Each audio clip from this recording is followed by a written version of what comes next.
तो हेलो दोस्तों, कैसे हैं आप लोग। मैं हूं अंकुर और स्वागत है आपका मेरे और आपके अपने चैनल कॉमिक बुक गाय पर। दोस्तों, आज की वीडियो में हम ड्रैगन बॉल जोको की स्टोरी को कंटिन्यू करने जा रहे हैं और आज हम देखेंगे कि स्टोरी में गोहान के किडनैप होने के बाद क्या होता है। गोकू अपनी स्नेक वे की जर्नी पर है और वेजिटा और नापा धरती की तरफ आ रहे हैं ताकि वो धरती की ड्रैगन बॉल्स का इस्तेमाल कर सके। आज हम जानेंगे कि स्टोरी में रेडिट्स के होने से और क्या क्या चेंजेस आते हैं। इस बहुत ही अमेजिंग स्टोरी के क्रिएटर हैं मासिको एक्स और इसे ड्रॉ किया है टॉमबॉय014 ने। उन दोनों से जुड़े लिंक मैंने नीचे डिस्क्रिप्शन में दे दिए हैं, तो जाइए और उन्हें अपना सपोर्ट दिखाइए। वीडियो शुरू करने से पहले दोस्तों, अगर आपको आज की वीडियो अच्छी लगे तो वीडियो को लाइक करना बिल्कुल मत भूलिएगा और इस वीडियो को अपने दोस्तों के साथ शेयर भी जरूर कीजिएगा। अगर आपने अभी तक चैनल को सब्सक्राइब नहीं किया है तो चैनल को सब्सक्राइब भी जरूर करें, क्योंकि चैनल पे लगातार वीडियोस आती हैं और आपके एंटरटेनमेंट के लिए लगातार यहाँ पे वीडियोस आती रहेंगी। अगर आप चैनल पर नए हैं तो मैं आपको बता देता हूँ कि मैं चैनल पर ऑलरेडी बहुत सारी फैन मैगज़ कवर कर चुका हूँ और आप चैनल के प्लेलिस्ट के टैब में जाकर सारी की सारी फैन मैगज़ देख सकते हैं। वहाँ पर आपको सारी की सारी मैगज़ सीखे से मिल जाएंगी, तो जाइए और इन्जॉय कीजिए। अगर आप चाहें तो मुझे आप इंस्टाग्राम पर ही फॉलो कर सकते हैं, वहाँ पर मैं रेगुलर पोस्ट और स्टोरीज डालता रहता हूँ, तो मुझसे वहाँ पर भी कनेक्ट जरूर कीजिएगा। तो चलिए दोस्तों, अब ज़्यादा देर न करते हुए अपनी वीडियो पर आते हैं। चैप्टर की शुरुआत में हम देखते हैं कि पिक्लो गोहान को लेकर आ जाता है। गोहान अभी भी बेहोश होता है और पिक्लो गोहान को उठाने की कोशिश करता है, पर पिक्लो के जगाने के बावजूद भी गोहान नहीं उठता और आखिरकार पिक्लो को गोहान पे काफ़ी ज़्यादा गुस्सा आ जाता है और वो गोहान को पानी के अंदर फेंक देता है। गोहान अभी भी सो रहा था और वो एकदम से उठता है। उसे कुछ समझ नहीं आता कि क्या चल रहा है और वो रोने लग जाता है। वो सिर्फ 5 साल का बच्चा है, तो उसे नहीं पता कि उसके साथ ये सब कुछ क्या हो रहा है। इसके बाद पिक्लो गोहान से बोलता है कि हमें बात करने की ज़रूरत है, जल्दी से पानी से बाहर निकलो। गोहान मुड़कर देखता है, पर उसे नहीं पता होता कि ये शख्स कौन है। पिक्लो गोहान को काफ़ी ज़्यादा डरावना लगता है और गोहान डरते हुए बोलता है कि तुम कौन हो और मेरे डैड कहाँ पर हैं। वो एकदम से डर के भागने लग जाता है। वो बोलता है, डैड आप कहाँ पर हैं, मेरी मदद कीजिए। पिक्लो गोहान से बोलता है, बच्चे वैसे भी मैं तुम्हारी वजह से काफ़ी ज़्यादा दिक्कत फेस कर चुका हूँ। इसके बाद वो एकदम से गोहान के पास जाकर उसे पानी से बाहर निकालता है, पर गोहान पानी से बाहर आने के बाद भी रो रहा होता है और पिक्लो बोलता है कि अभी चुप हो जाओ वरना मैं तुम्हें काट के रख दूंगा। गोहान आखिरकार डरते डरते चुप हो जाता है। पिक्लो बोलता है कि मेरी बात अब ध्यान से सुनो, तुम्हारे फादर मर चुके हैं, तुम्हें उस किडनैपर से बचाने के चक्कर में उनकी मौत हो गई। ये बात सुन के गोहान काफ़ी ज़्यादा परेशान हो जाता है और वो फिर से रोना शुरू करने वाला होता है। पिक्लो बोलता है, रुको, दोबारा से शुरू मत हो जाना।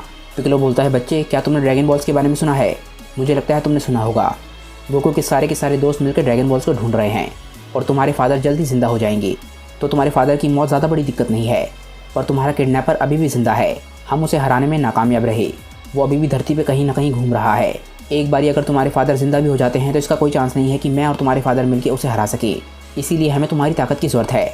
तुम्हें धरती की रक्षा करने में हमारी मदद करनी होगी। गोहान को कुछ भी समझ नहीं आ रहा होता कि क्या चल रहा है। वो बोलता है कि मैं तो लड़ नहीं सकता। पिक्लो बोलता है, बच्चे तुम्हारे अंदर इतनी ताकत है जितनी ताकत मैंने पहले कभी नहीं देखी।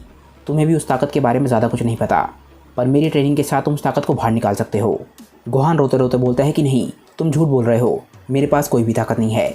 इस बात पे पिक्लो हंसता है और बोलता है कि तुम्हें प्रूफ की ज़रूरत है। इसके बाद वो गोहान को सर से उठाता है। गोहान बोलता है, नहीं रुको। इसके बाद पिक्लो उसे उठा लेता है और गोहान बोलता है कि तुम ये क्या कर रहे हो। एकदम से वो गोहान के सर को पकड़ के चट्टान की तरफ देखता है और उस तरफ एकदम से गोहान को फेंक देता है। गोहान एकदम से चट्टान की तरफ बढ़ने लग जाता है और उसे बहुत सारा डर लग रहा होता है कि वो चट्टान से टकरा जाएगा। पिक्लो अपने मन में बोलता है कि बच्चे अपने अंदर छुपी हुई ताकत को जल्दी ढूंढो या फिर तुम चकनाचूर हो जाओगे।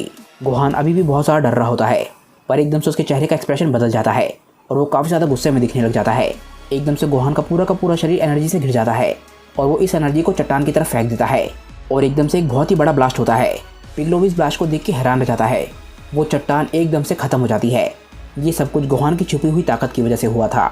जहाँ पर पहले एक बहुत ही बड़ी चट्टान थी, वहाँ पर सिर्फ एक गड्ढा रह गया होता है और ये सब कुछ गोहान की ताकतों की वजह से हुआ होता है। पिक्लो ये देख के बिल्कुल हैरान रह जाता है और बोलता है कि ये ताकत तो उससे भी ज़्यादा है जितनी मैंने सोची थी। गोहान को भी विश्वास नहीं हो रहा होता कि उसके अंदर इतनी ज़्यादा ताकत है। वो कभी सोच भी नहीं सकता था। पिक्लो बोलता है कि आखिर मैं ये क्या कर रहा हूँ, मैं अपने दुश्मन के बच्चे को ही ट्रेनिंग दे रहा हूँ, ये आगे चल के मेरे लिए दिक्कत पैदा कर सकता है। गोहान मुड़कर पिक्लो की तरफ देखता है और बोलता है कि क्या ये मैंने किया। पिक्लो बोलता है कि हाँ, लगता है तुम्हें अब समझ आ रहा है। पिक्लो बोलता है कि तुम्हारी ताकत सिर्फ तभी बाहर आती है जब तुम बहुत ज़्यादा इमोशनल हो जाते हो और ऐसी ताकत का कोई भी इस्तेमाल नहीं कर सकता, वो पूरी तरीके से बेकार है। पर मैं तुम्हें तुम्हारी ताकत का इस्तेमाल करना सिखाऊंगा ताकि तुम हर समय अपनी ताकत का इस्तेमाल कर सको। मैं तुम्हें दुनिया का सबसे बेहतर फाइटर बनाऊंगा। गोहान पिक्लो से बोलता है कि पर मैं बड़ा होकर फाइटर नहीं बनना चाहता, मैं एक स्कॉलर बनना चाहता हूँ। पिक्लो बोलता है कि तुम्हें आगे जाके जो करना है वो करना, पर पहले हमें उस सयन को हराना है जिसने तुम्हें चुराया था। अगर हम लोग उसे हराने में नाकामयाब रहे तो वैसे भी वो धरती पे सब कुछ खत्म कर देगा, उससे तुम्हारा करियर वैसे भी आगे नहीं बढ़ पाएगा। गोहान डरते डरते बोलता है कि पर मैं बहुत सारा डरा हुआ हूँ। पिक्लो बोलता है कि रोना बंद करो वरना मैं तुम्हें यहीं के यहीं ख़त्म करके रख दूँगा। अब यहाँ से आगे कोई डिस्कशन नहीं होगी, जल्दी से अपने कपड़े चेंज करो गोहान रोते रोते अपने कपड़े चेंज कर रहा होता है और बोलता है कि पर अगर डैडी जिंदा होने वाले हैं तो मैं उनके साथ ट्रेनिंग करना चाहता हूँ। पिकलो बोलता है बच्चे ये तुम्हारे लिए काफ़ी बुरी बात है, भले ही तुम्हारे फादर बहुत ज़्यादा ताकतवर हों पर वो कोई कॉम्बैट मास्टर नहीं है। उसने जिस तरीके से तुम्हें कमज़ोर बना रखा है ये बात क्लियर है कि वो तुम्हारे साथ सख्ती से पेश नहीं आ सकता, जो तुम्हें ताकतवर बनाने के लिए ज़रूरी है। इसके बाद हम फिर से गोकू को देखते हैं जो कि अभी भी स्नेक वे पे भाग रहा होता है। कपड़े चेंज करने के बाद गोहान पिकलो से बोलता है कि पिकलो अब मैं क्या करूँ। पिकलो बोलता है कि फ़िलहाल तुम्हें कुछ नहीं करना, तुम्हें सिर्फ ज़िंदा रहना है। गोहान बोलता है क्या ज़िंदा रहना है। पिकलो बोलता है कि हाँ, तुम्हें सिर्फ यहाँ पे सर्वाइव करना है, वो भी अकेले। मैं 6 महीने बाद यहाँ पर वापस आऊँगा और अगर तुम अगले 6 महीने तक ज़िंदा रह पाई तब मैं तुम्हें लड़ना सिखाऊंगा। गोहान काफ़ी ज़्यादा डर जाता है और बोलता है कि यहाँ पर 6 महीने अकेले। पिकलो बोलता है कि चिंता मत करो, तुम यहाँ पर अकेले नहीं हो, यहाँ पर काफ़ी सारे मॉन्स्टर्स हैं जो तुम्हें खा सकते हैं। गोहान और ज़्यादा डर जाता है, वो बोलता है क्या, प्लीज़ मुझे यहाँ पर अकेला मत छोड़ना। पिकलो गोहान से बोलता है कि अब तुम्हारे पास बच्चा बने रहने के लिए समय नहीं है, तुम्हें अगले 6 महीने तक ज़िंदा रहना है। अब तुम्हें मजबूत बनना होगा, मेंटली और फिजिकली दोनों तरीके से। बस अपनी ताकत में विश्वास रखो और उसे बाहर निकालने का तरीका ढूंढो, क्योंकि तुम्हें उस ताकत की ज़रूरत पड़ेगी अगर तुम्हारे अंकल ने तुम्हें कभी यहाँ पर अकेला ढूंढ लिया तो। गोहान बोलता है पर। इसके बाद पिकलो गोहान को वहाँ पर रोता हुआ छोड़ के चला जाता है। गोहान रोता रोता इधर उधर भाग रहा होता है और बोलता है कि मुझे डर लग रहा है और मुझे घर जाना है, और गोहान रोने लग जाता है। पर यहाँ पर अब उसकी सुनने के लिए कोई भी नहीं है। पिकलो बोलता है बच्चे, अगर तुम्हें किसी को दोष देना है तो अपनी किस्मत को दो, जैसा कि मैं दे रहा हूँ। अगले दिन हम देखते हैं कि एक कार पानी के ऊपर आ रही होती है और इसमें होते हैं चीची और ऑक्स किंग। चीची काफ़ी ज़्यादा परेशान होती है क्योंकि गोकू और गोहान रात को घर नहीं आए थे और वो काफ़ी ज़्यादा गुस्सा कर रही होती है। ऑक्स किंग उसे मनाने की काफ़ी कोशिश कर रहे होते हैं पर वो फिर भी नहीं मान रही होती। उसी समय मास्टर रोशी ने सभी लोगों को अपने घर पर बुला लिया होता है और वो सब कुछ बताते हैं कि क्या हुआ था। वो उन्हें बताते हैं कि कैसे एक सैयन धरती पर आ गया है जो कि गोकू का भाई है और वो अभी जिंदा है। सभी सुन के हैरान रह जाते हैं कि गोकू मारा गया। टियन बोलता है कि क्या ऐसी ताकत को हराया भी जा सकता है। उसी समय याजीरो भी मास्टर रोशी के घर पे आता है और वो उन्हें एक और बुरी खबर देता है। वो बोलता है कि धरती पर 2 सैयन्स और आ रहे हैं जो कि इस वाले सैयन से भी ज़्यादा ताकतवर हैं और वो करीब 1 साल में यहाँ पर पहुँच जाएंगी। कामे ने सभी लोगों को अपने साथ ट्रेनिंग करने के लिए बुलाया है।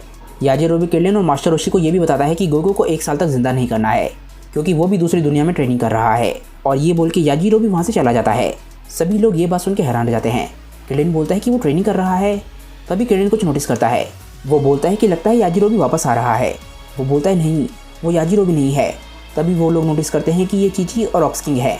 मास्टर रोशी ये देख के बिल्कुल हैरान रह जाते हैं। कुछ ही सेकंड्स में चीची और ऑक्स किंग वहाँ पे पहुँच जाते हैं।